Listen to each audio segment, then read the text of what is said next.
never have sent other calls to you. I blame myself. No, I'm very grateful you did. All those provocative discussions helped crystallize a lot of my thinking. I'm not an intellectual. I read scantily around the subject because it was too difficult for me. But I have some sort of intelligence, and I've known many people in analysis, and I have met many psychoanalysts.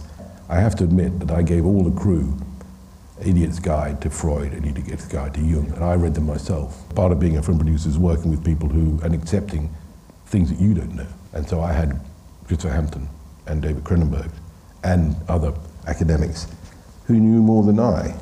They knew nothing about producing films, but I knew nothing about their subject. Now I know a bit more about it. And how is your little Russian patient? There was the most dramatic improvement. Is she a virgin? Oh, certainly. If you ever want to take the initiative, I live in that building there. I want to take you back to 1980, Toronto. David Cronenberg walks into a bar. Take it from there. Yeah, well, it's a man walks into a bar story. I was not in my full senses, I don't think. I was somehow at a bar and David Cronenberg was there, and I'd never met him before, but I knew his films very well. And which is extraordinary, because at that time his films were shivers and rattles. Yeah, but a cinema enthusiast would see David Cronenberg. In fact, he'd made some other more successful films than that. I think he'd even made Videodrome. And what would you like to, I'd love to make a film with you. It was incredible. And he said, well, Naked Lunch.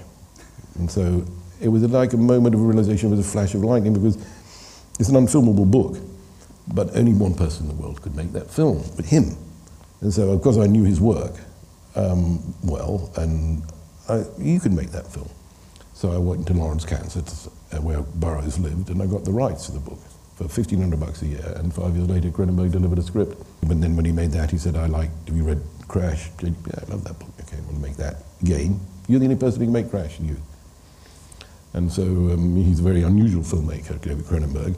I'm a very good friend of his. When you make films with directors intimately, like I have a relationship intimately with them, you become very friendly.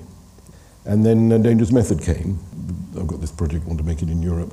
It's written by Christopher Hampton, and it's about psychoanalysis. Who wouldn't want to do it? I jumped, yeah, I want to do it. And bang. Before I even read anything about it, I knew I wanted to do it.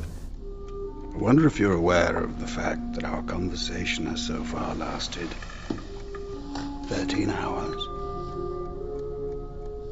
I'm so sorry. I had no idea. My dear young colleague, please don't apologize. It's our first meeting.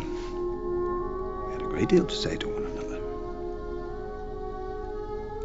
And unless I'm much mistaken, we always will. In Vienna, at this time, there were 8 postal deliveries a day.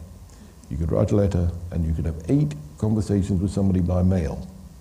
You can't even do that on the internet, it breaks down, So that was a very sophisticated place. And then you were working with actors like Viggo, who wrote, I don't know if any of you noticed, he was writing in German, but speaking in English.